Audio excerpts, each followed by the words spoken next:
and that's a pretty significant amount. Of those 11,000 of those 999 responses were followed up with a response within 12 hours. And the reason I'm talking about that is, so basically what happens is you have, they didn't respond within the 3 full days, but within 12 hours after that, a response was posted by them. In this case, 8% of those cases. So there's some conversation going on about whether, is this a technology problem? Is there a gap between when someone completes a locate in the field and when it actually runs through their system and back to positive response? Because we heard this from some other states as well. They were actually the ones that alerted us to this being an issue. But when we looked at, and SOX is looking into this too, so Southeastern One Call Systems, in their data that we're pulling together for September's meeting, they added a new question for us, which was, what percentage of your tickets are located, what percentage were cleared, and what percentage had no response? For us, 8% of the tickets were shown with no response, meaning at least one member on there did not. So again, these are no response ever, or no response to start a with? 999. So what we're focused on with this is, are excavators able to start on time? Is an excavator going to be able to start within the 3 full working days, or directly following that? If even a single member on the ticket does not comply, or is not, and it can be multiple things, right? They could be not supplying the positive response to the excavator within the 3 full days. It could be that somebody screened a ticket and cleared it, and they go on site and they realize there's something there. This is happening quite a bit as well. And anything that could potentially create a delay for the excavator is what we're kind of trying to look at and understand it a little bit better. Because if it's technology, in some cases, like a gap between when a locator actually does the work and it gets through their system to us, well, that may be something that could be addressed easily and across the board with a lot of benefit to different states. But all these things tie together. So if excavators have a coin toss, 50-50 chance in some cases of getting all the responses on time, then do they continue to have faith in the system?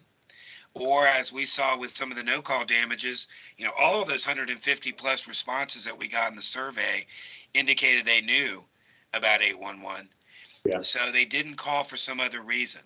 And in fact, most of those people had called in tickets in the past. So something caused them not to call in. And this is the underlying kind of root cause stuff that I'm mostly interested in, is what is the psychology behind somebody choosing not to do it? Is it simply a financial risk assessment? Is it truly a time issue that they feel like they have to get it done and they cannot wait? Or what parts of that expectation that it's not going to get done on time lead an excavator to other psychological maneuvers, like creating more tickets to cover more area, more tickets that just in case, the just in case tickets, we'll call them. Increasingly, we cannot afford to have that kind of noise in our system. That's why we look at these damages. That's why we'll be looking at update reports. We're facing a tsunami of tickets approaching us at the end of this year and in the beginning of next year and through next year with this grant money. So anything we can do right now to shore up the hotels on the beach here to get ready for that tsunami, so we just don't go crumbling into the sea, we need to be thinking about and doing and looking into and understanding it a little bit better. So I just wanted to share that in terms of the damage reports. I'll tell you this too, the dirt report will come out in the end of August, it looks like. I've got a call with them to go over some of the basic information that's going to be in there. But it does look like damages are increasing based on the based even on the volume. That's not a surprise. Given the fact that we see such an increased amount of volume, it's not a surprise that we see telecom in the lead in terms of the type of facility damaged. And it's not a big surprise to see them in the lead in the type of work, because that's what's going in the right-of-ways, folks. Lots of it, lots of fiber, millions and millions of miles and feet of it. And the race is on. So, you know, what can we do to help stem that and get ready for it? That's what I hope this committee spends a little time thinking about. I had a call yesterday from Google's they're basically their lobbyist, I assume. Sarah Harden, who's Windstream's Windstream's lobbyist that serves on our board, let me know, gave me the heads up that they were curious about what was going on with our board and everything else. So I spoke to this guy probably 20, 30 minutes and really kind of tried to direct him. I said, you know, Betty Chang's been involved in the Wake UCCs and with Google, and Google's actually done a pretty good job from the time they came in with what they were doing. But if people want to know what is going on, they need to participate in the UCCs, the local UCCs, the state UCC, and this committee. And I expressly invited him as well to be here for this, because I said, if you want to know what's going on, these are the places to get the information and the data and try to figure out, you know, what we can do to make things better. So that's my soapbox speech. Awesome, good one. Speaking of, Robert, I know you're on the phone. There has been a replacement for Betty, correct? Because she's in a different position. Is that correct, Robert? You know, that is correct. And I do not have the gentleman that took over for Betty as she transitioned into a different role. But I'll pull that up as we kind of engage in this call, and I'll post that name and contact info on the text on the chat. Is it Matt Holden? Does that sound familiar? It does not. Okay, all right. Yeah, I can't remember too right offhand, but that would be great. Yeah, I'll get something on the chat for everyone. And while we're engaging, this may be a big ask for NC 811. So, Ann, you had that every county and number of damages you had on the screen earlier at the beginning. You know, as it relates to providing some context, how much trouble will it be for us to ask to provide the volume as it relates to damages? Not right? trouble at all.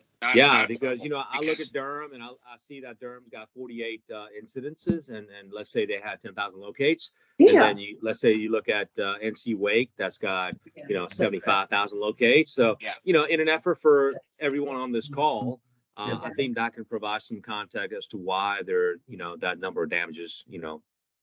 And we do just. We do put it in perspective, especially at those UCCs and even at the board meeting. I mean, there's a reason why these are, you know, going to always land in the top. They're the high volume activities. I mean, that's where all your action is happening. I mean, the bulk of it. So, you know, we do try to provide that context, but from the discussion about, there you go. Yeah. We could add an extra column in each one. That's a percentage of, you know, damages and damages per thousand of those tickets, for example. I'm more interested in damages per thousand transmissions. I'm always more interested in that because an area like, you know, the metro areas are going to have way more transmissions than a rural area. Mm-hmm. So each of those transmissions is an opportunity for a damage. I mean, right on. Yeah. So I think if we add, if we either change or add transmissions to these columns, and then do a percentage based on and then add damages. I mean, we could put it all consolidated into one report, right? So the damages by those counties, the tickets and the transmissions, and then the percentages per thousand. You know, the damages per thousand on those.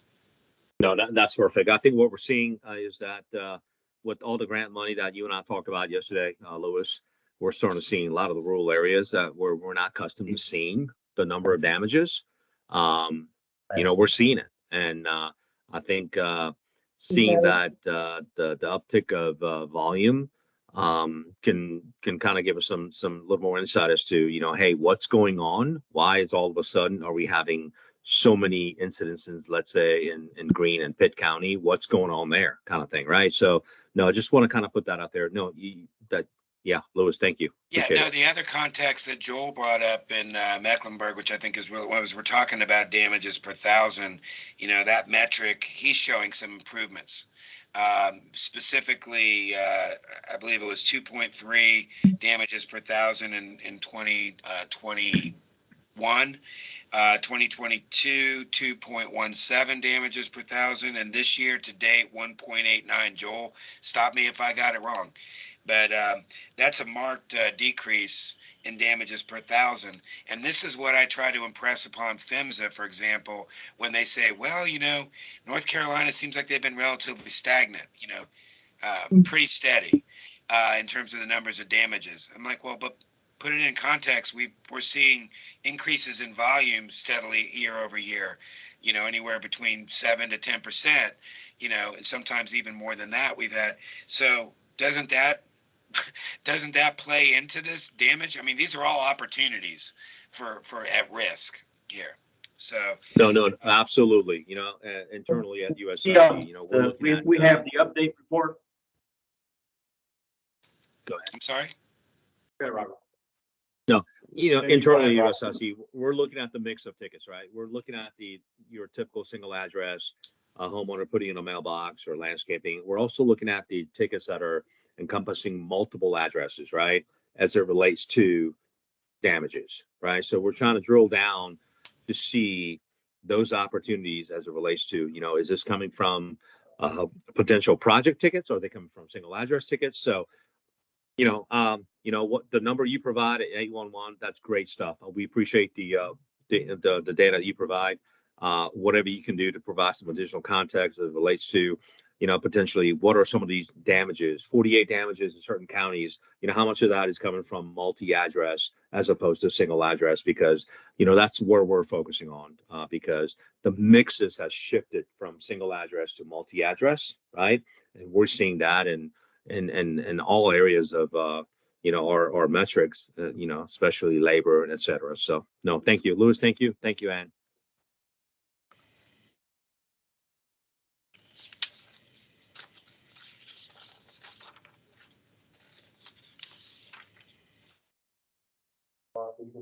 I resolved my issue mentally while I was talking, and I've got my own numbers, and I just Yeah. need to count my own numbers. So it's easier for me to get my real ticket, my ticket number versus the whole ticket.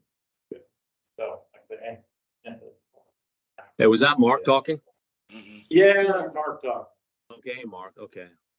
I think you need to get outside your bubble. Yeah, no, I think I needed to get back inside my bubble. Hey, on a side note, Mark, I did send you that info. I didn't have your email, so I sent it to Sandra. Hopefully she forwarded that contact list to you, sir. Yeah.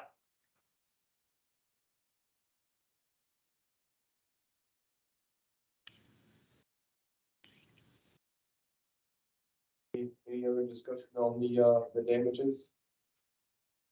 Damage check. Go ahead and get the update report pulled up. Oh, let me find it. Okay, let's see here. Okay, Wait, yes. Top 20 up there. That's part of top 20. Nothing too surprising. Pretty much the same group of folks. I was going to go look back at what I had. Hey, it's not in the same group, but the big ones are coming down. Only says, you know. See what I had on the last meeting. Well, I know last month's update tickets and 3-hour tickets in Mecklenburg were both shown Yeah, to they be are. down. Absolutely. So now this was in April, and I did not pull the May because, you know, I feel like we always look at the last month anyway. In April, utility lines had 1,561 updates. Or excuse me, I'm sorry. In April, they had 2,145. In June, 1,561. So you're absolutely correct. Piedmont, utility group were 1,935 and they're down to 1,166. So it looks like we're making a little bit of headway. Because certainly things are ramping up. Diversified back in April was 1,852. Diversified in June was 1,092. ANSCO, you guys were 1,309 and you're down to 1,089. So, we are seeing a downward trend on that. Could you give us the far right column comparison numbers? Okay, so the top 20. Just top 5. Okay. April. So Duke was the same in April and June, the top. NCDOT was Numbers. 2. The numbers. Oh, the numbers. Okay. Okay. April 6918 for Duke. June 6608. So that dropped. DOT 5437. April dropped. Actually, they increased. Yes, they increased. Piedmont Natural Gas, you were 2343, increased to 2914. Dominion 2107 in April, 2615. So yeah, these top, and then Duke, you were 1283 in April, 1231. So you did drop just slightly, but TEP was the top 5, was the 5th in April, and they've dropped down the list. So that says that our meeting with them has helped as well. Yeah, that's good. Tim. And that was with Dominion. Put you on the spot, but, your other stuff has come down a little bit. Do you think that's more because like workload, or you think folks are tightening up on the tickets are calling? Well, some of it is because we had a good many pole jobs we had to do, and they were rear easement pole jobs, and we're having trouble getting access to the property owner's backyard. So good bit of that. But I think it's just, looking at it and knowing what we got, and, just putting more eyes on it, that kind of thing. Awesome. Well, great work. So Tim, based on that, obviously that's the snapshot from June. July, we're already seeing increases and increases. What's your thoughts moving forward on that? Because I know we've got some. Well, I mean, we got some jobs out there we're having trouble getting located. Some smaller municipalities having trouble, with enough help to get it all located. And even some of the areas that are not, I guess they're not experienced to having some, bigger jobs come in. They're really not used to it, and they're trying to get their hands on it. But as far as July goes, it's kind of hard to get, to really gauge it. But I'm kind of thinking we're gonna probably be somewhere around what June's numbers was. Let me dovetail off of what Tim just said. It's no coincidence that USIC get a lot of phone calls from a lot of little municipalities asking USIC to, request a, submit a quote because they're not able to keep up with all the work, right? We all know that a lot of the grant work is generally situated in a lot of rural areas where they're not prepared to accommodate the influx of work that are coming in. That's affecting all of us, right?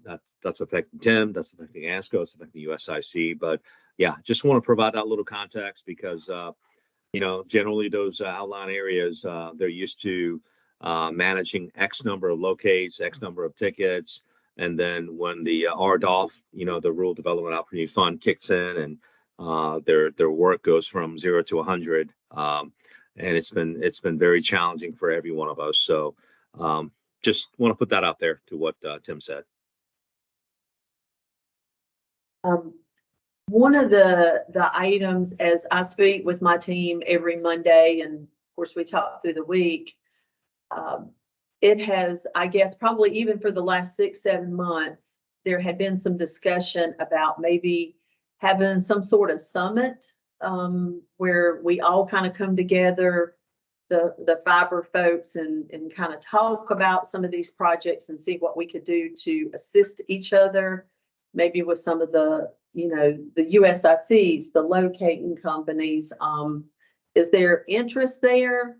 Because we certainly get a lot of calls from the contractors, and it all kind of stems back, to these contractors working for the members placing fiber.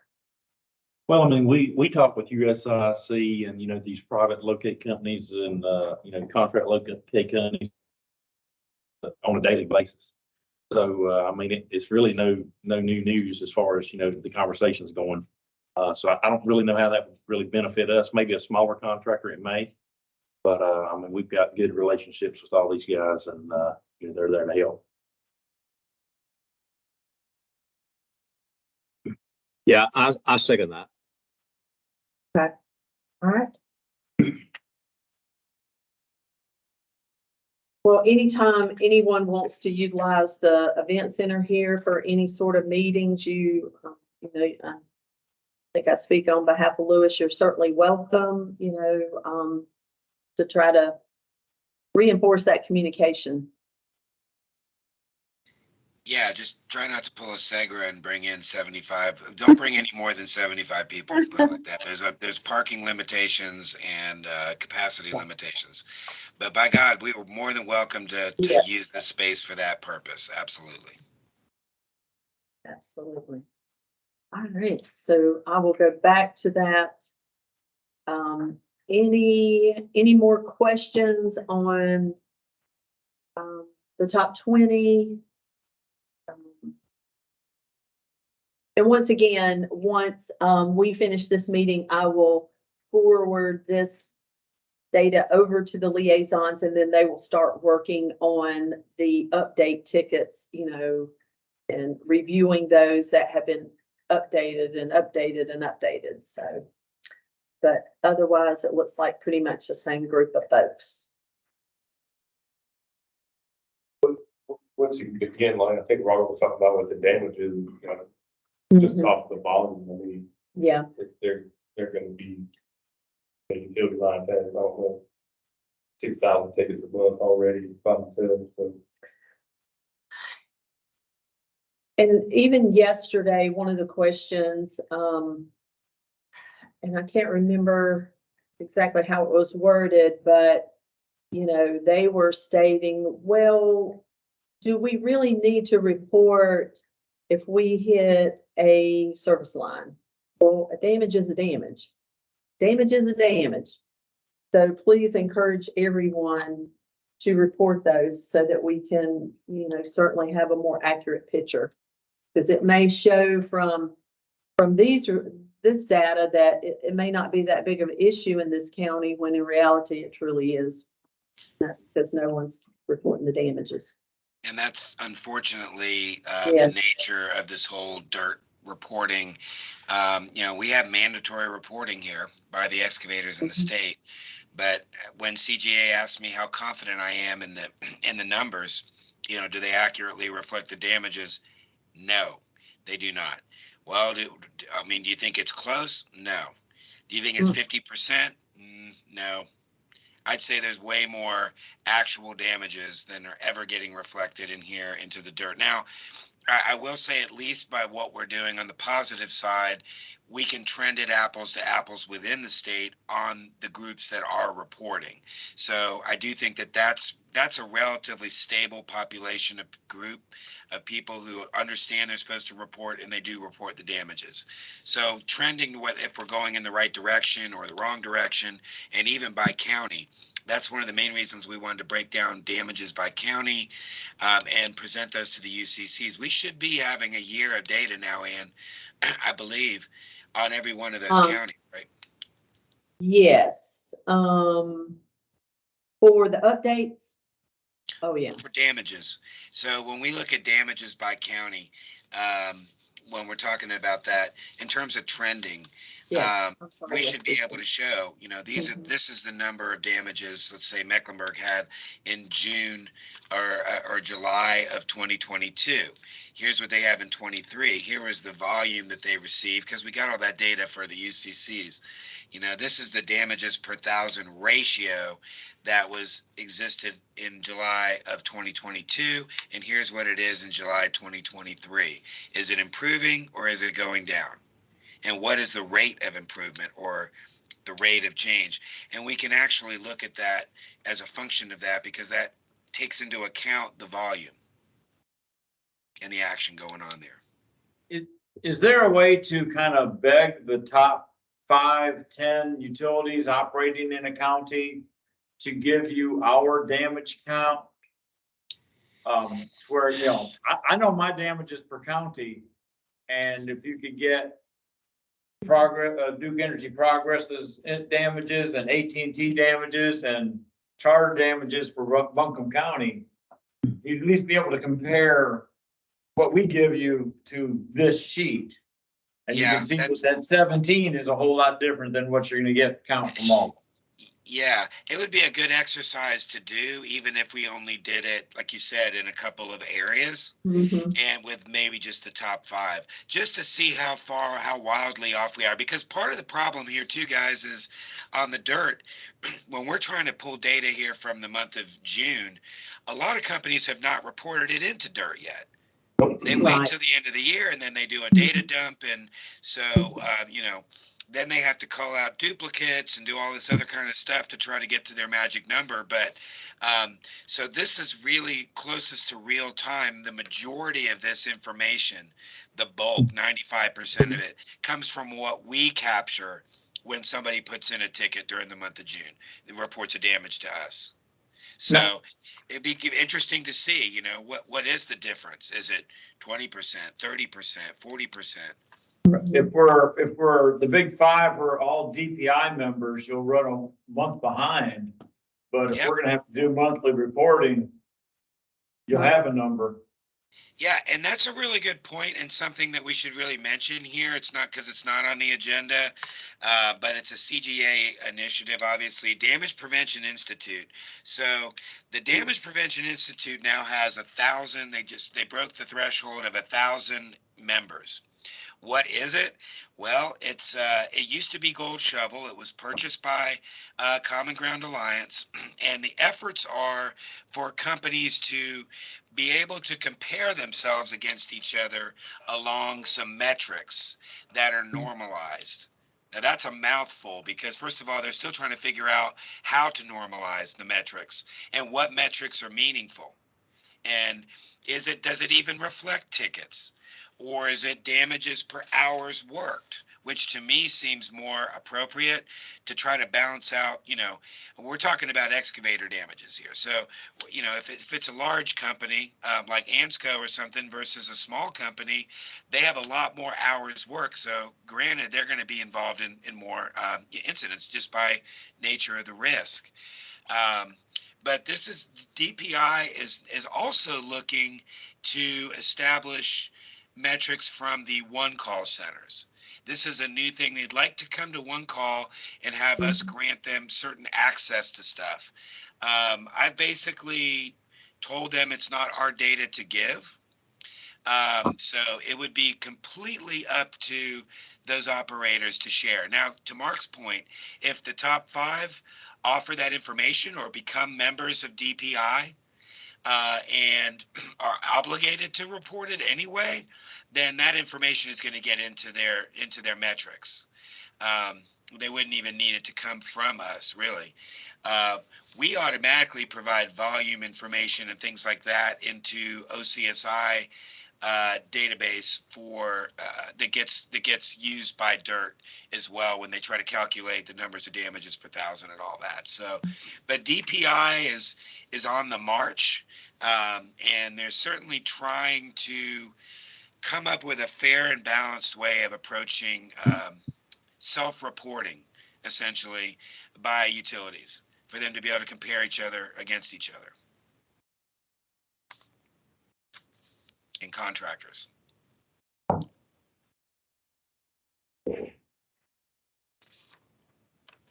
So to Mark, I don't know how we even go about asking the top 5. We went to them initially to get the data that we're pulling now for these updates in that.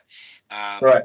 That's where the data comes from, because Beth made it clear that we needed permission, and this is what I've explained to the CGA as well. We can't just give information out.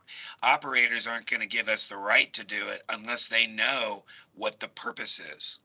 Right. What is it going to be used for? It just ended up being the total numbers, the only thing you'd show. And if you know that correct person in the top 5, that would just, you know, I'll give you the numbers, and I won't even go up the food chain and ask if I can. But if you get that right That's why person. we love you, Mark. Yeah. I'm going to ask permission though, but if I can find the persons that are involved with that are tracking it monthly and have access to it, because even your data, I mean, you're one of those that didn't have direct access to the company's full state data until some point in the year when you put it into dirt, right? I have all the data. It's Oh. just a big cleanup beast.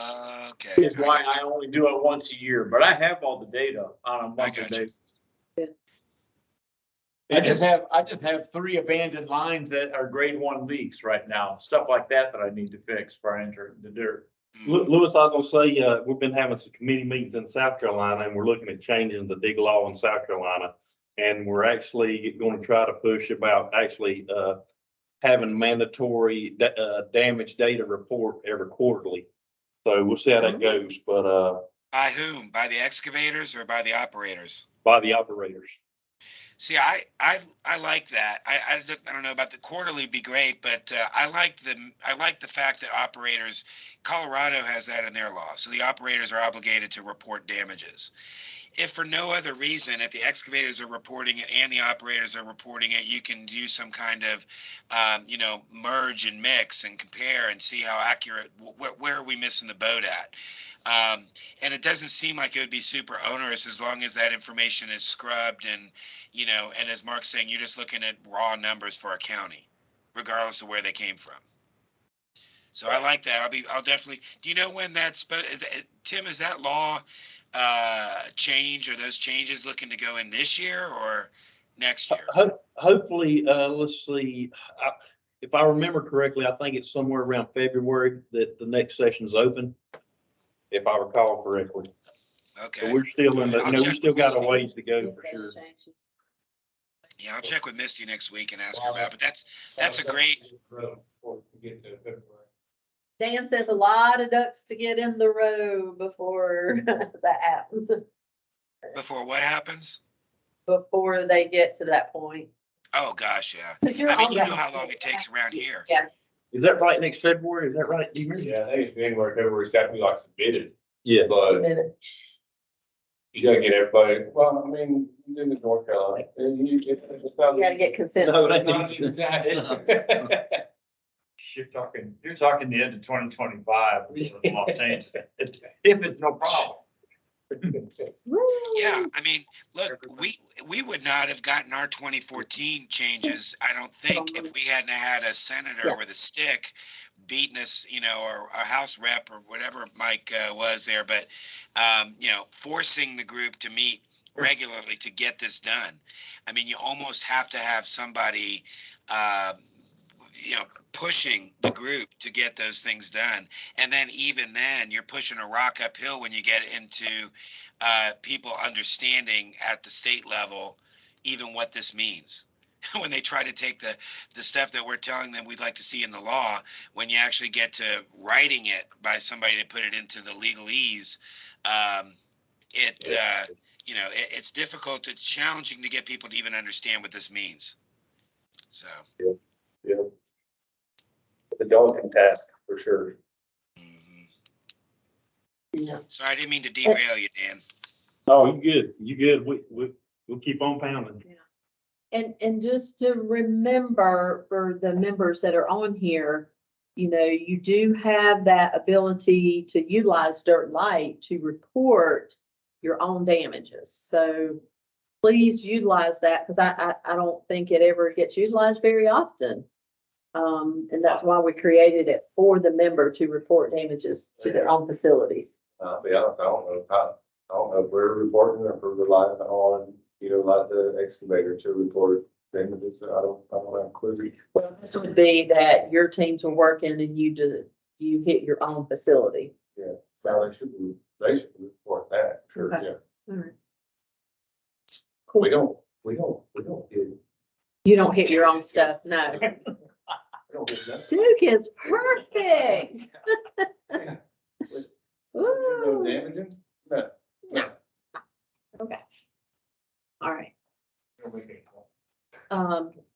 So Dan, what I've got pulled up right now is the update report by county. And the only thing that I have sorted is just for the month of June. So you can kind of see where the counties fall with the updates per ticket volume.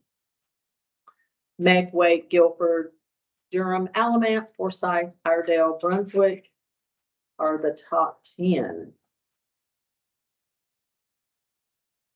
So, And Mecklenburg's at 37% updates for June. And Wake is at 33% updates from June. and Yeah, this is going in the wrong direction. I mean, Yeah. I'm going to tell you right now, we looked at this at the board meeting last week and went back multiple years, because we look at, trending all the way back to when we were what seemed like high at the time, but now it's the good old days when it was under 25% of Yeah. tickets were updates. We were concerned when we were running around 20, 21. Is this high? It felt high, but really when we talked to other states, it was in the kind of more or less reasonable.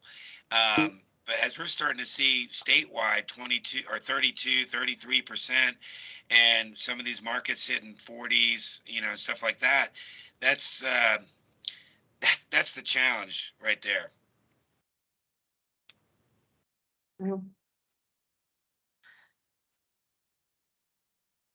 A lot of project work going on for sure. Well, there's that. There's delays, for various reasons too. With Yep.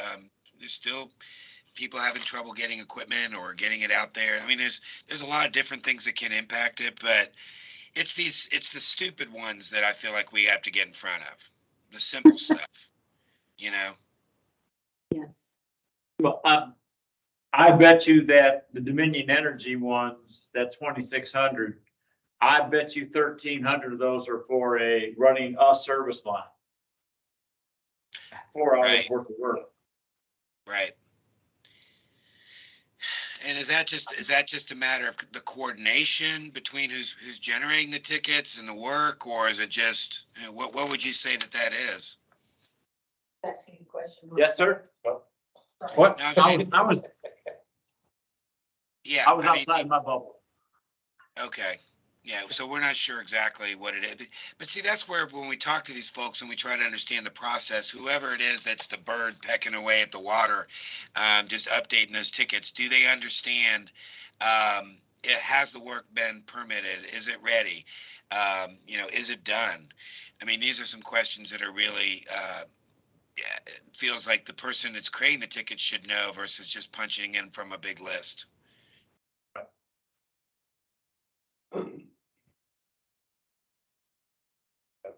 Would it be would it be possible or of a benefit to have like a percentage on this sheet too? To see like with Martin Public Forest, but for like the rest of them, just because even some of these smaller ones are pretty crazy. I think Swain County, 217 updates out of 353 tickets altogether. Not a lot of tickets altogether, but update wise. I asked Ann if she could throw in a year-to-date percentage and a last month percentage. The numbers are all there. You mean, yeah, of the tickets in the 3 The update, the percent update. The You've got updates, the numbers. percentages. You've got the numbers to run the percent update per year and the percent update last month. Yes. It's Yes, just we adding do. the columns. Yep. No, absolutely. Um, and I still say, running the damages alongside of those, putting them into one sheet so you can really look at. I know the sheet starts to get unwieldy and starts to look super mega, but those are you can create a pretty robust sheet with all these items in there in one spot, and then run analysis off of it, and especially trending analysis, because like I said, I'm curious. We always see the same arcs in terms of volume and activity. We know there's times of the year there's going to be more activity, more awareness, etc. Um, Being able to trend this month against the month from the previous year is to me really important in terms of trending.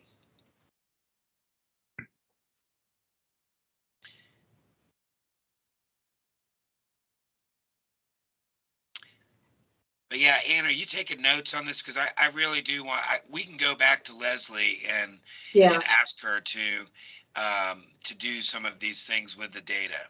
Um, and I'd like to see a consolidated thing. I know, like I said, it seems unwieldy, but once you have those, you can sort by those percentages of damages. You can look at damages per thousand and do the ratio sort, from high to low, and then look at the top 10 in a month. You can look at the deviation between that month and the previous year's month, same month, and say, what's the best trending direction? Who's shown the biggest improvement in terms of damages per thousand in a county?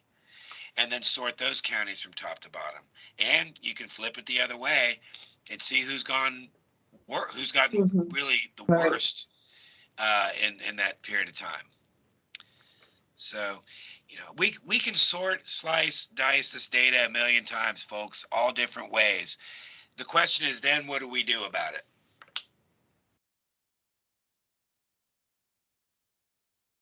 Cue the crickets. I think we educate. I think we continue to try to look at the processes, but really, that's the $1 million question here. So, so let me throw this out. This is just one of the things that I've been hearing as of late out in the field. And Robert, maybe you can respond to this. I'm getting a great many of the excavators calling and stating that, utilities are no conflict when they're clearly there. So I feel confident that it's obviously coming from screening. Are you guys hearing it on your end that contractors are complaining about the screening process, that it's inaccurate? And of course, that's kind of playing into some of the delays too. Yeah, and very good question. We talked about it on Wakeview CC yesterday. Some of that is wrapped around the customers updating the shape files, right? We clear a ticket, but yet there's a facility on the ground. A lot of it, what we're pushing, I know Tracy Cribbs on the call as well, representing some of the other portions of North Carolina, and South Carolina. But yeah, I mean, we're seeing a lot of, a little bit of everything. I think screening is part of it. And we all know that it's just not screening from USIC. A lot of our customers screen based on shape files, right? Based on, high risk, low risk. So there's a lot goes into that. And then, at the end of the day, what does that generate? That generates 3-hour notice, Yeah. right? I mean, why do you And I have to think lay out a it's, I ticket? think some of it's coming from the municipalities too, that just can't keep up with the overbuild projects and stuff, and they're getting behind themselves. I think that's a lot of it. Yeah, I mean, I think there's a multiple front as to why it's generating that, but one of the biggest things that I had a meeting with a contractor putting in an 11-mile worth of fiber going right through downtown smack Raleigh, and one of the conversation is that when you update your tickets, you're updating the entire 11 miles every time,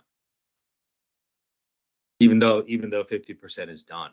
So now you're leaving up to my technician to figure out what's done, what's not done, what do you got to mark, and not to mention that when it's all done, and I'm gonna put Tim Yarborough on the spot here. Once you put the main line in, then you got to go back and you got to do the tie-in and the handholds, right?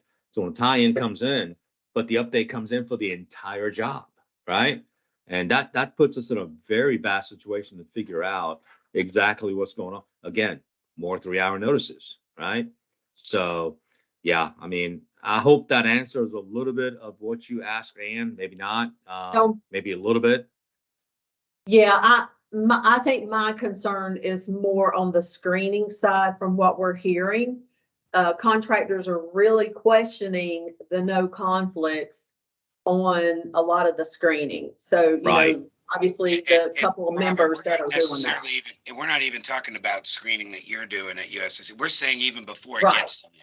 We're Yeah, talking yeah, about. a lot of our, yeah, you know, you're right, Louis. You know, and 10 years ago, all the tickets come right to USIC, but a lot of our tickets go directly to our customers, to their screening center, and they look at that ticket and they screen that ticket for whatever reason, right?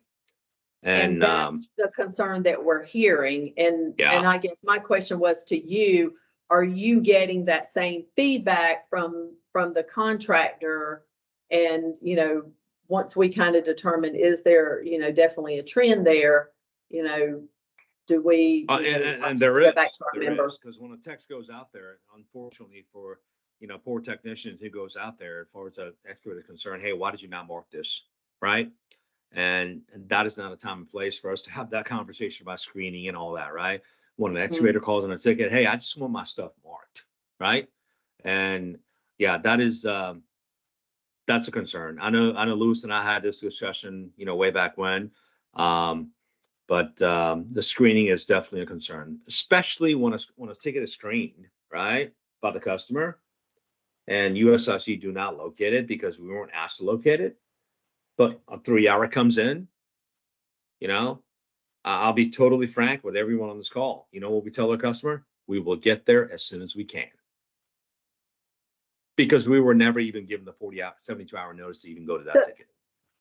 So Robert, just to be clear that, you know, I understand in our liaisons, and this is the way I've understood it to be, if it's screened and then a 3-hour comes in, it does come back to you at that point, correct? That is If you're correct. the We contract like that, get it okay. as a 3-hour. We don't get Okay. it. We don't get it as 72. And that's a So- very difficult situation to be in because, Yes. you know, the excavator they've done their due diligence. They call their tickets in. They waited their 72. They don't want to hear about what was screened and who screened it, right? Robert, do you automatically get that 3 hours? So if the ticket's screened by charter or whoever, then if we call it a 3-hour after that, you automatically get it, or does it still get flagged from screening? No, we get that 3-hour. We get it. Yeah. They've done their part and then it goes on. And like you said, Robert, it does. It just, now it throws you into, hey, I don't have 3 days. I only have 3 hours. And so it is, so at that point, is there any flag from you all to say back to, and I'll just use charter, for instance, since they screen, is there a process in between? I'm sorry? And they're not here. Yeah, right. I can throw them under the bus as well. Anyway, is there a process of someone reaching back out to them and saying, hey, you know, they're not screening correctly, or, you know, somebody obviously needs to look at the maps. Right. It's a difficult conversation, right? If you're a technician, right, you get a phone call saying, hey, why did you not mark this the first go around? Right? What is the technician going to say? Hey, you know what? I didn't get that request. Contractor do not understand that. The caller do not understand. I didn't get that request. Yeah. So, You've you got- know, and these all are our your technicians customers. advised, hey, get to that ticket as soon as possible. That's it. We live at that. And these are your customers. So, Yeah. I mean, I guess the big question that I would have is whether or not, and I don't know how we would ever get to this, but are you tracking internally for your company the percentage of 3-hour notices that you're acting upon that you never received?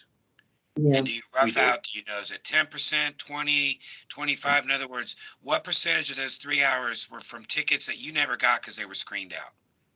Yes, we do track it from a high level. Yeah. high level, yes, totally we do. not throwing any company Yeah. in there. But, because, you got to work tomorrow and I think you want to keep That's your right. job. So. I'm just curious because when we talk about screening, from and the impact of it, I don't think it's been explored to the degree Mhm. that the impact that those 3-hour notices Mhm. have directly on delays and delays to your people, not just delays to the excavator, but so I'm just really I'd be curious to know at the super high level, roughly what percentage of those tickets, because the incentive for the screening people is to clear as many as possible. I mean, that's how they justify their existence. So That's right. their high percentage of cleared tickets uh, means they can hire more people. They make more money since they're getting paid by the ticket that they call out. I know this because I worked for a screening company years ago. I know directly how this works. So the incentive is there, and the maps aren't any better than what you have. I mean, and they're not working off of some extra super secret batch of maps that Mhm. you guys aren't privy to where they can. Now they do have other information, like maybe whether this service is coming overhead or underground in the case of some of the electric stuff and they can utilize some of that to decide to determine if they think it's clear. But even that's not an exact science, and some of that stuff is old. But I would just be really curious, just again from a super Mhm. high level, and what percentage is it? 10, 15, 20, 25? Yeah. You know what? I don't have that number, Lewis. Yeah, I know. All I can I'll say is talk to. it's probably. I will say this though, it's probably north of 25%. Okay. But the fact is, it is very, it is very challenging. It's yeah. I just That's all I when can we say. sit at the CGA meetings and we're talking about root causes and stuff, I just feel like sometimes some of these things are glossed over in Yeah. terms of impacts and processes. And I just wonder sometimes if people have thought it through. Again, I'm not trying to, take a crap on the screening model necessarily, but if mapping is at the core of this, and we hear this every time, this is like one of the top 3 things that could be improved: the timeliness, the accuracy of maps, how quickly they get out to the field and the locators, etc., get registered with the one call centers. This is just another piece of component of why mapping is so critical. Right. Uh, you know, And so going back to the example, before we had the meeting today, I got a call from a contractor out east, and that exact scenario. There had been tons of tickets that had been screened out with no conflict.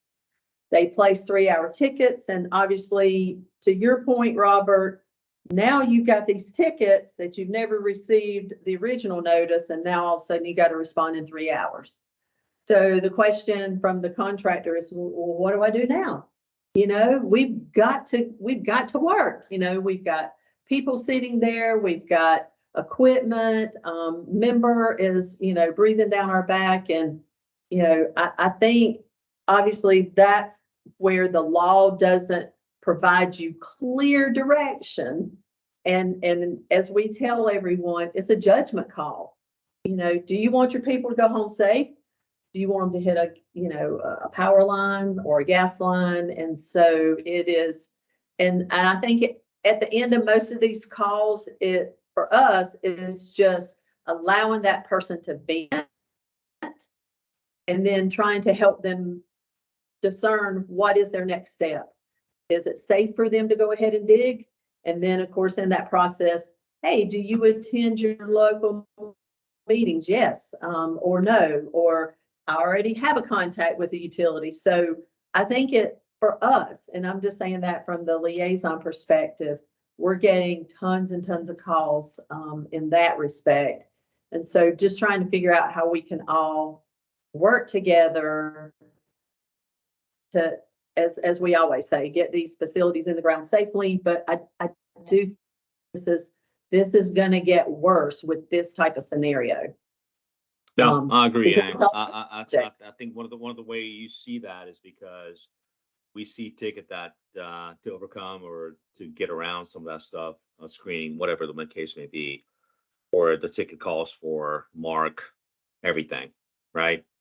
Mark both sides of the street and or to the closest pedestal, mark in the right of way, mark in the road, mark everywhere as far as you can see, right? So they can cover everything. And that really puts our technicians in a very bad spot, right? Now we got to figure out, where do I think they're truly digging? And I said this before on this forum, and you guys recall, you know, we should never have to put that decision on the technician to figure out, Right. whether it's USIC or municipality, whoever, where we think that someone is going to be digging. That's the reason I brought up the question of, do you think it would benefit us to have some sort of summit with these contractors and the members? Because then you can lay all your cards out on the table. And though Tim, you know, ANSCO and your group may very well be communicating and know, but then there's other, you know, contractors that are, you know, are not getting that same message. I mean, just throwing it out. I'm just saying, if there's any other way that we can help educate, we are more than happy to do that. Yeah, we have a lot of excavators, such as Primoris, such as ANSCO, such as a lot of contractors who go out and they pre-inspect their jobs, right? They know exactly the path of where they're going to dig, right? And those work out really well, right? We have a great collaboration, great communication, but again, those are the exception, not the norm. The norm is that, I mean, I get tickets every day. I see it. I saw it yesterday. Installing one pole, mark the entire intersection. Right. Or I'm putting in a, I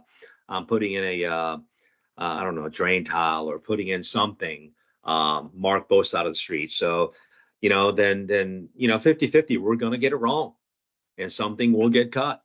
Right. So, I mean, it's a challenge for everyone, the facility owners, everyone, those who locate on behalf of those facility owners, and, municipalities, everyone else, that, it is very difficult. I had a conversation. I was in Durham yesterday. I talked to Lewis yesterday after, Wake UCC. I had a situation where technicians like, hey, I don't know where to mark. What do you mean you don't know where to mark? Well, ticket says mark, A, B, C, D, E, but then but it also says, area will be white line. But then when I look at the white line don't match the located inscription. What am I supposed to do? What do I fall back on? What's the fail safe? So is it right to say, just mark the entire ticket, mark everything? Mark every possible conceivable scenario that I don't know. My screen's got Tim Yarborough right in the middle. So this is where Tim can possibly dig. So mark everything. But then that becomes a 3-hour locate instead of a 15-minute locate. Yeah. Hey, Tim, I'm not picking on you, bro. You are literally on the middle of my screen. Yeah, I probably shouldn't have texted you right then, should I? Hey, and Robert took a lot of beating in Wake yesterday. I think he's pretty A bruised little? up. A little? Yeah, a serious amount of beatings in the Wake meeting. And so I just want to throw it out there that I appreciate the fact, first of all, that you're there in these meetings, this one and that one, and speaking on behalf of locators and kind of giving some voice to that. I know that we've stressed this with UCCs and everything. This is not meant to be a beat up session on particular specific companies, that kind of thing. But I know there's some places in the state where it doesn't matter. That still happens. And, and then it drives people away. So I appreciate the fact that you stood there, you took it, you're back here today. I do appreciate that you're giving voice to your side of the issue and listening to these concerns. So I just want to say thank you. Hey, Robert, this is Mark again. Could you give us the employee count numbers that you gave us yesterday? Yeah. Yeah. So, 2, 3 years ago, you heard me say, whenever we get backed up, one of the first questions that comes up is, are you hiring? Are you short staffed? Right. I think 2, 3 years ago, I may have said something, we got 150, 190, 120, 220. Yesterday we're 367. Yeah, so you're trying. We're hiring. We're trying. Yeah, We're hiring. yeah, yeah. We're getting And folks that, out and there. right, and that's just in Roberts District. There's another Yeah. 140 south of Raleigh that's covered in the South Carolina district, and that's not counting the coverage that we've got in Charlotte. So I mean, we're constantly hiring. Right. That was a very strong message for the crowd to hear. You're not just sitting still. You really No, have. we're not. You raised thank your you, Mark. workforce by 50%. And No, I doing the best you appreciate can. that. Yeah, we have a job going on right now in Raleigh. Mark, you may be aware of it. Going through downtown Raleigh, putting in a fiber going to Wake Tech, right? And they contacted me and said, "Hey, we're behind schedule. Well, we want to bring in 30 crews." I said, "You know what? You can bring 100 crews. It's not going to matter." Yeah. You can't. We're only going to be able to provide, to a certain capacity, and you know what? I was very disappointed with that contractor said what I hear quite often. Hey, I have a good ticket. My ticket is due. What do you say to that? Right? I follow the law. I called them my 72, even though my 72 cover 11 miles, right? I mean, at that point, what is his goal at that point? I mean, you're only going to get what you're going to get. So is it just let's fill the system, the tickets? You know what I mean? What's the end goal Yeah. with that? Hey, Let's get what we can done. So we can get done. Hey, was that Doug? Is that Doug? Yeah, it was Doug, and Doug's 100% right. I mean, AT&T knows specifically the impacts that it had. And this is where, when we look at these things and we say, "Gosh, guys, I mean, you're a lot of these contractors are working on behalf of the utilities. I mean, let's face it, most of them are. So, at what point can the utilities influence this process by holding people's feet to the fire when it comes to being reasonable in the amount that they can do? I get it. I get that the dollars are coming from the amount of people turned up and services connected and everything. I get all that. But, it's kind of like the infrastructure money, not including any money for damage prevention.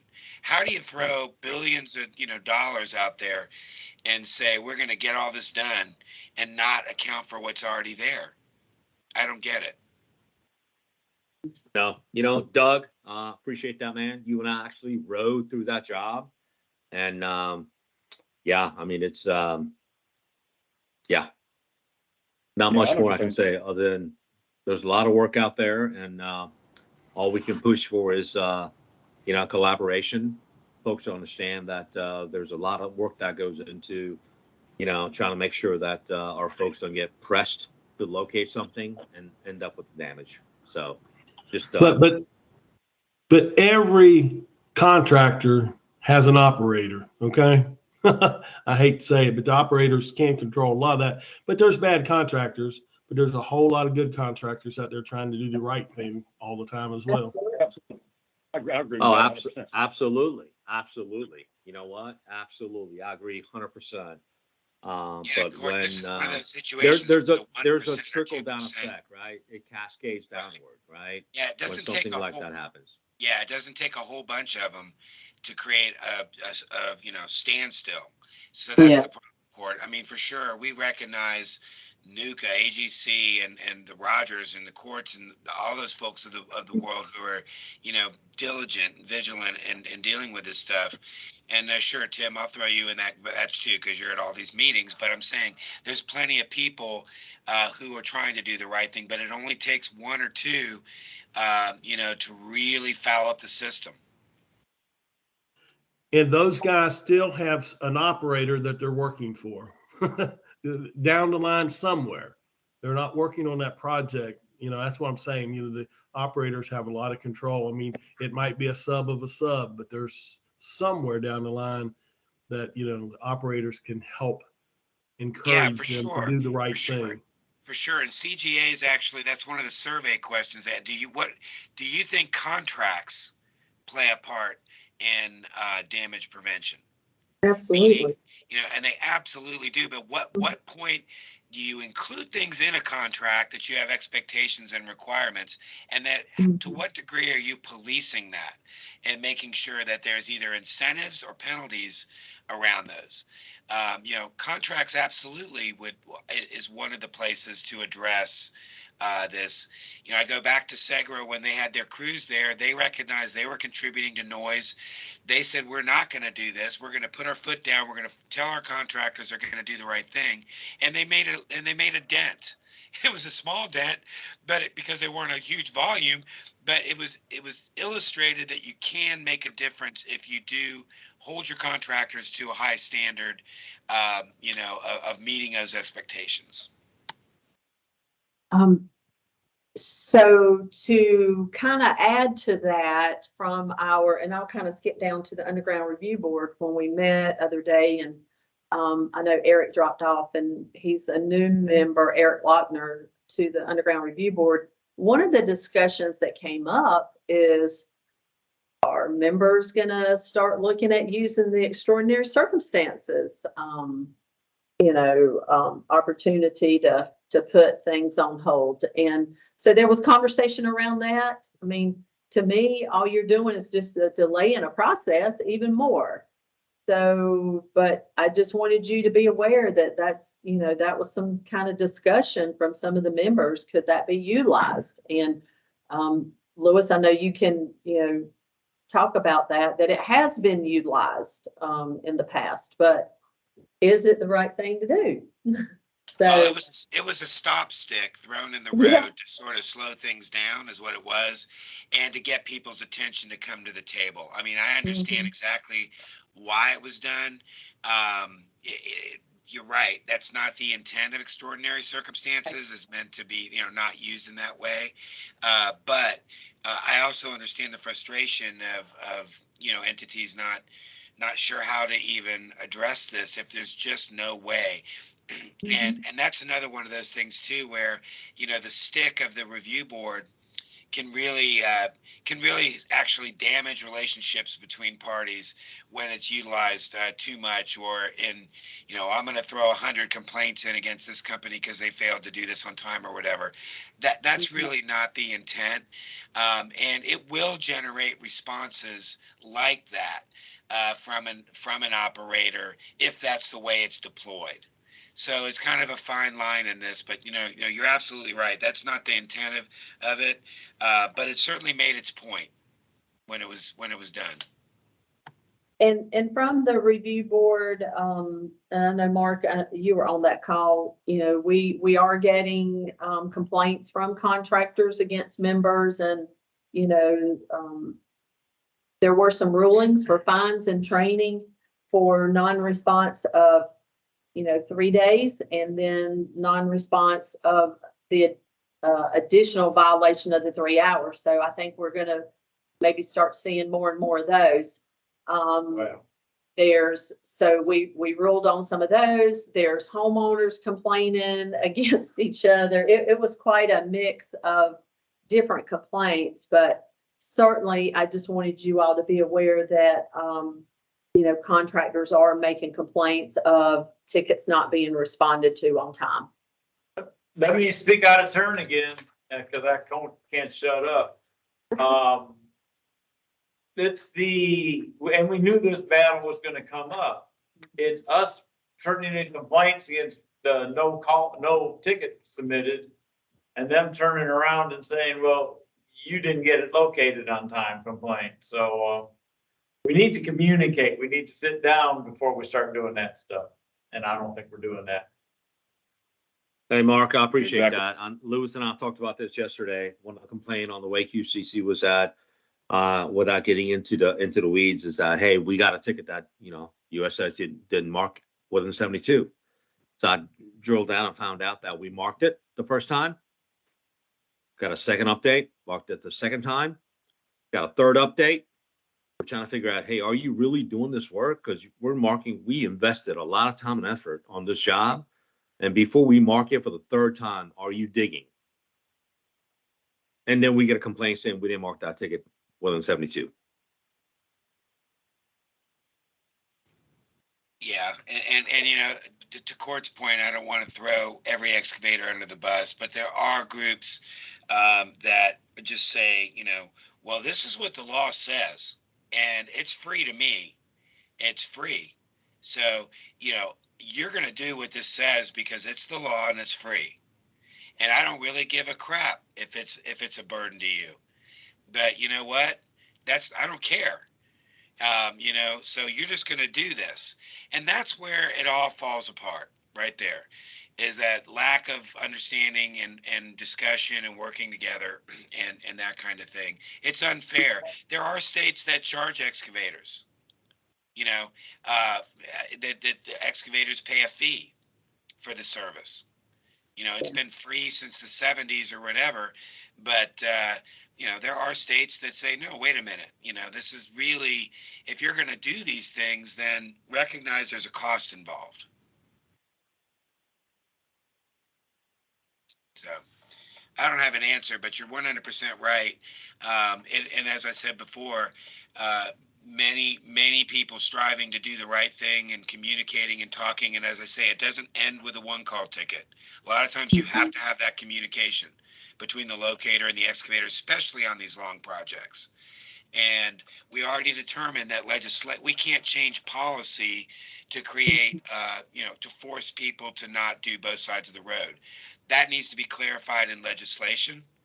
And, you know, so we've got several little things that when we do break into the law, we will work to get some clarity around those and to make those things more fair.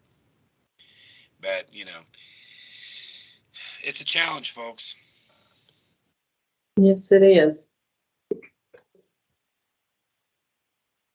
It's hard to, you know, especially there to wear two different hats, but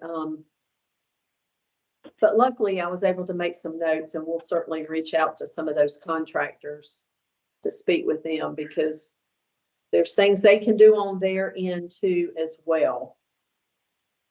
As you said, Robert, And making sure they're not dumping 20,000 tickets in the system at one time. Yes, Roger. And this, hey, just getting on to that right there, and it's, I hate to say it's a coincidence that was just brought up and everything in court dropped off of our Mecklenburg UCC meeting, but we were discussing that just a little bit ago, that if more contractors would get more involved with these UCCs, in my opinion, they would understand it a lot better, and I think it would eliminate a lot of issues between contractors and locators. But until the contractors get more involved, you know, they're going to try to point fingers and everything else, when a lot of it is their fault.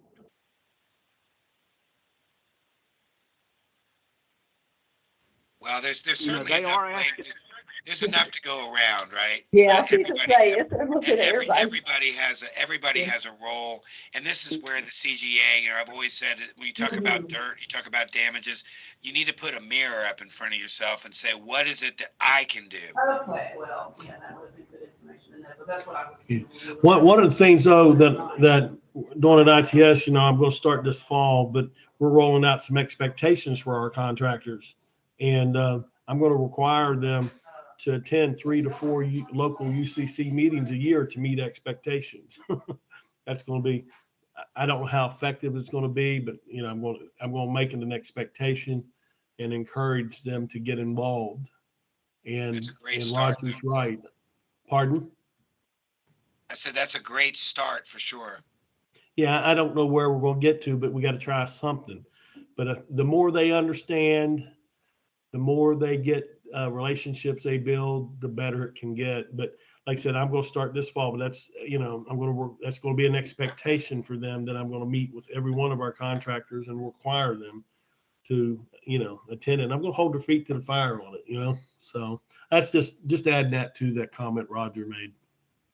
The Mecklenburg UCC has about the best different stakeholder attendance of the UCCs out there. I mean, everybody's at the table at that.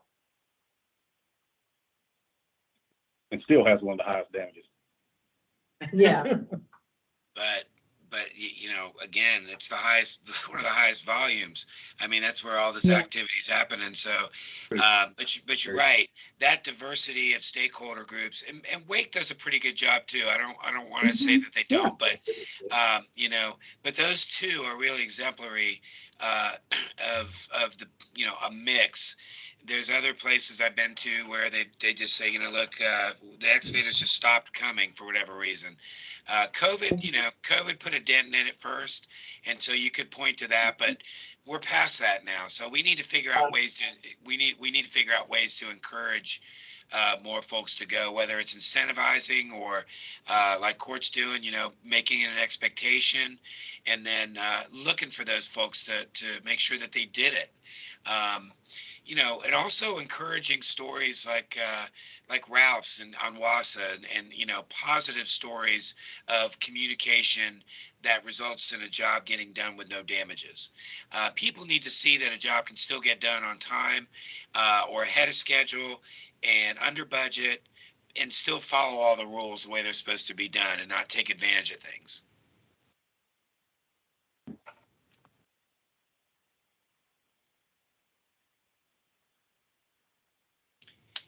And I'm gonna hit those the two bullets that are right before what you did. I'll just say on time locates. That was something I talked about initially early on already, and just letting folks know it's a focus of the CGA at this point, and probably DPI will be right on board with that as well. All the different committees will be looking at and trying to measure the impact of on time locates. On or the lack thereof on the process, and what does it mean? That's really all there is to say about that. I don't have any other information, other than the fact that there's probably 6 states that put some data together. They'll be smoothed out, and there won't be any identifiers in there. But it's not isolated to one company, one state, one geographic area. It's a phenomenon across the board. Let's just say that. And then in terms of the offender list for no calls, I'm still sending out those letters, Joel and Mark, and I need those, and Dan, I need those updates for the last quarter so I can send them out when you can. I do think that they're making a difference, and I don't mind taking a little heat from some of those folks when they call me and vent, because I'm trying to direct them as well to the UCCs and some of these other places. But I do think it's helpful. And I hope that we'll be able to continue doing that throughout the rest of this year and be able to measure some differences in some of this and understand it a little bit better. Any changes, Lewis, in like the reasoning behind the no calls on the ones that have been surveyed? Any differences in what, Doug? Where you were polling, I guess, these no calls as the reason why they were not calling into 811. Any update on that as far as the reasoning behind it? Yeah, so the reasons were kind of all over the place. I do think that then, and we heard this even brought up at the NCA11 board meeting, a question about depth. I do think that there's a lot of people who have this misconception about depth, that they could rely on that as a means to not call if they're only going so deep or something. It was all surfaced really around the aeration and that kind of thing in the conversation, but that showed up quite a bit. I do think that there's some frustration around timeliness. I also think there's some dependence on the part of some people on other people's marks, and we heard a little bit of that. We heard some conversation at the MEC meeting about 4 or 5 people coming into the same area, each one of them getting marks, because that's what the law requires of them. But some people may simply look back on that and decide that, Well, I'm gonna use these marks that are here. There's already a lot of activity here. I'll just live by those. You don't have that valid ticket in your hand, then God bless you when you hit something. That's what I'm trying to say. Yeah, I see that Ann posted a link to the no call damages report, the final that we did on that first quarter. Doug, I've tried to get these latest people to take the survey. The last quarter, I haven't had as much participation, but then I didn't push it as hard either on this group. I can go back and look, and probably once we do this next quarter, even if I get around the same amount that I got this second quarter or first quarter of this year information, then we should be able to do some comparison and look at that and see what those breakdowns are. Sounds good, Lewis. Thank you. You're welcome. Louis, just to tag on to that, at our underground review board, I did share this survey result and analysis with them, because that was some of the things that come up, some, questions on that, why are they doing what they're doing? And so I did share that with them. That's good. I mean, it's public facing. Like I said, sometimes we have to just better understand it. CGA spent a lot of time and money saying that these no call damages, well, that must be because people don't know to call. I mean, obviously, we're not getting the 811 message out there. Folks, if you don't know about 811 by now, you're blind, deaf, and dumb. Not to take anything away from blind, deaf, and dumb folk, but there's so many banners and pieces of information out there by everybody that I'm sorry, that's just not a valid rationale. Especially when one of your highest groups are municipalities. Yeah, they show right. So yeah, and the people that land on that list, they call in other cases. So why didn't they call in this case? That's the question. But I'd like to see us chip that group down. I'd like to see us take 1% off of it every quarter if we could.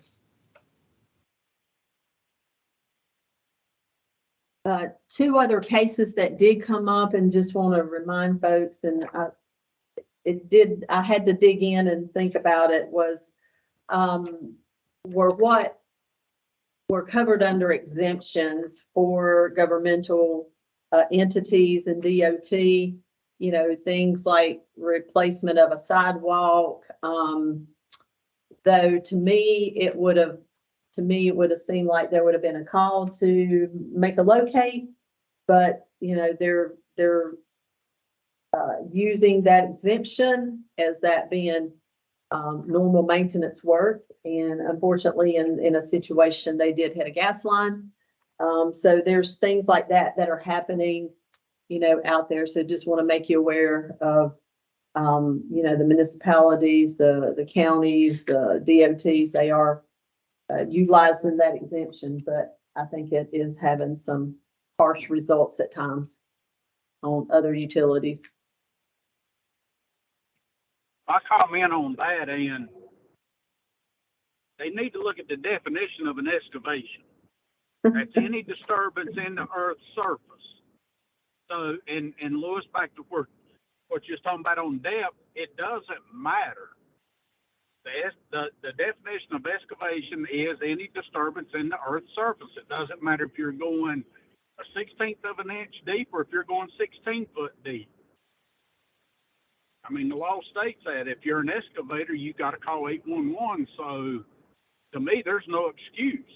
Yeah, there are those special exemptions, like emergency maintenance, and there's very specific exemptions and that kind of thing. But it's like Florida used to say when they'd ask them, well, what is excavation? Well, if you take a teaspoon and you go out and stick it in the ground and scoop it up, that's excavation. By the definition, is just disturbing the earth, like you said. Now, there are specific exemptions, and people get confused about that, because I think a lot of the general public may or may not understand what a right of way is or a permitted use Mhm. is. So they think that they're good to go, and they don't realize that somewhere in the paperwork when they purchased that home, they signed some papers that allowed for permitted use for something to go through there, and they should have probably just called. And that's why we try to not get too deep into the distinctions when we promote. We just simply say call before you dig or contact us before you dig. It's free. Sorry, Yeah. I can't resist. It doesn't cost nothing. Just come on down, Robert. You'll take care of you. But Roger, in that situation, totally agree with you, but they were able to claim that exemption in this situation because of the entity that they are.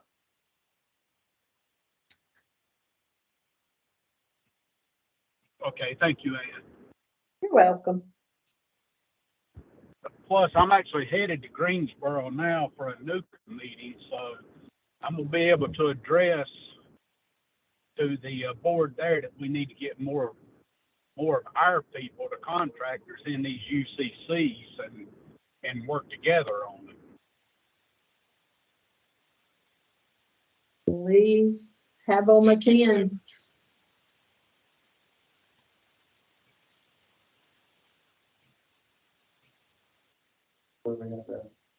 Projects. Right, project coordination. So I guess we'll just kind of open it up to any major projects going on, in the area. I don't know what really constitutes a major project, but I know we've got planned some heavy reconductor work. Primarily really in like the triad, this area in the triangle, which Robin's already aware of and everything, but, again, it's still a plan, so it's actually gonna come about, but some around 1 billion feet of conduct to replace, and of course, it's gonna be all that old rear easement stuff that's been there for 50 years, and be a lot of problems for Robinson, I'm sure, but, I would consider that a major project just because of what they're having to do, but, Sure. other than that, I think it's kind of the usual for us out there. But yeah, we'll just kind of open it up to others who want to jump in.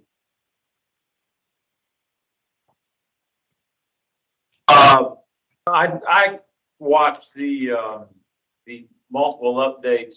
This is Mark. Multiple updates for short-term work with us. And we are part of that problem. So as far as workflow goes, we're giving that work to the contractors probably earlier than we should. I sent information to our engineering department that's over that construction and got zero feedback. Did it again, got zero feedback. Now, 2 months later, one of the guys finally gave me feedback and he goes, "Boy, that was really neat. Why don't you get us that information again?" So hopefully that'll have some effect on our workflow and we can reduce some of those short-term work, multiple updates. But project-wise, I know we talked about a pipeline going in yesterday in Wake, but I don't know any other major, just trying to keep up with the growth. That's all we've got.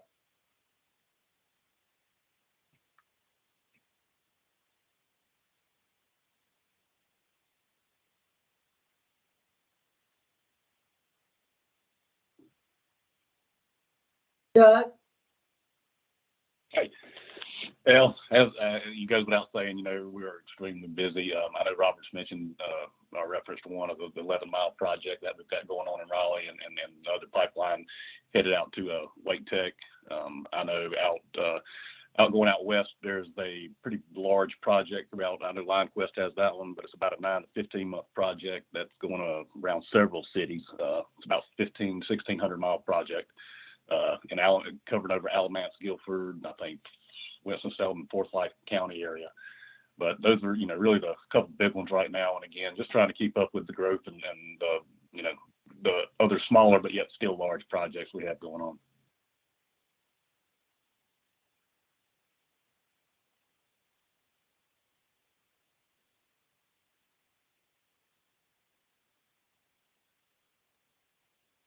Any other major projects for anybody on here?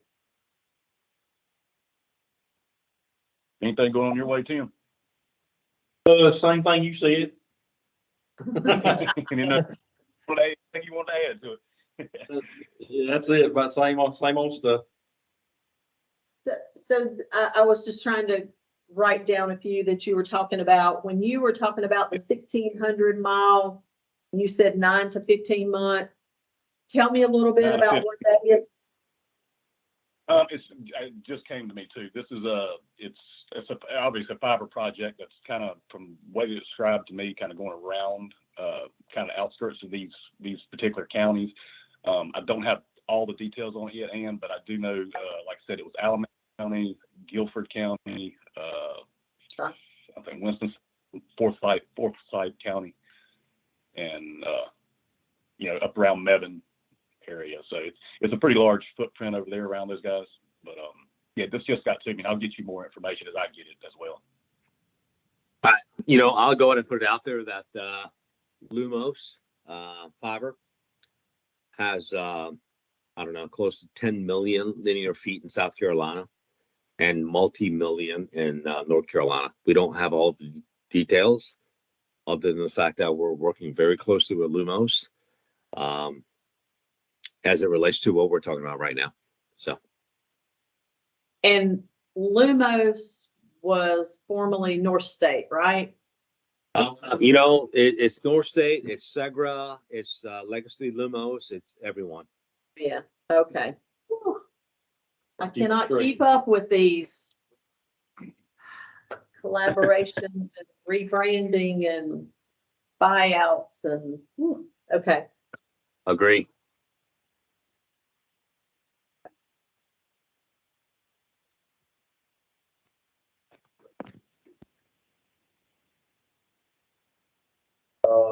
We'll just go down the list that we've got, and then we'll see if we got anybody that's on there.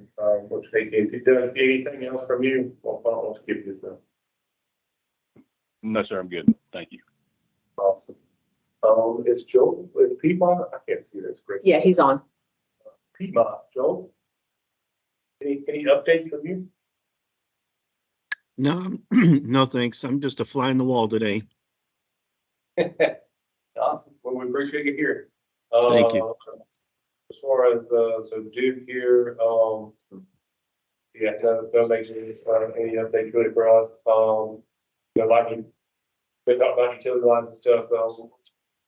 I still try to stay on top of it, everybody with, how they're calling and work and everything. But then we talked earlier about the operators having some control over stuff like that. We do and we don't on our end. I don't know how everybody else does. So we kind of, we assign project to take this one we got going on and get ready to start in the trial here.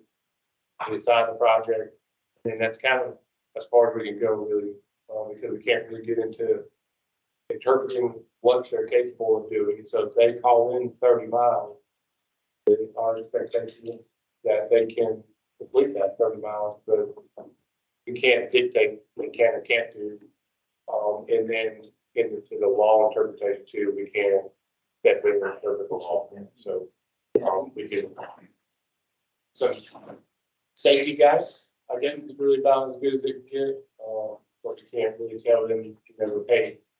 Only call in 1,000 feet per week. Don't call on the other side of the road. We can't do stuff like that. So it's kind of a delicate situation, but we do try to obviously encourage them to work together with, the USIC and all those folks to get a better quality locate. And in the day, it's a win-win for everybody. And I'm still working on that piece, but yeah, other than that, about it for me. Segra. No, I do not see anyone on. And Robert. Martin, anything else from you? No, that's all. Google on. The Metronet, Mm-mm. Spectrum. What? We don't never get anybody from Spectrum. Yeah, was viewers. Yeah. And then the other thing. Did anybody else on there that we didn't? I think, we talked to Ford a little bit, but is he still there? Do you have anything else? Court, anything else for you? No, I'm good. Thank you very much.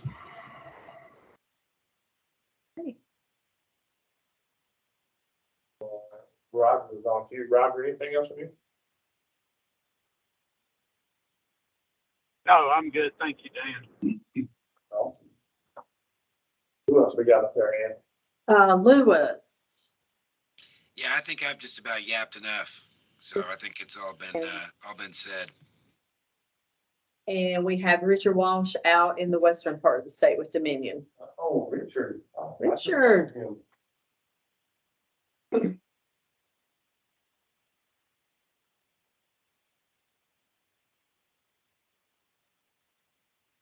Good. Nothing to add, Richard? I guess he went back to mute. All right. And then let's see, we checked with, Tony Chan. My counterpart to the north. I'm good, sir. Thank you. Got no comments. Awesome. Thanks for being here, sir. Oh, hey, thanks for the invite. It was fun. And is Tracy going? Right. Anything else? Okay, Mr. Hugh. No, we're good. Thank you, Dan. I think that phone number was good. Yes, it is. Everybody. Okay. And anything else from 811 here? We are here to serve, not be served. My motto. All right, well, we got the next meeting set for September 20th here in Hyper, same event. So if you're able to make it, hopefully we can see it. If not, we'll see you on the big screen there. So we'll close out with just a big thank you for everybody participating here. And hope y'all have a great, wonderful rest of your day. And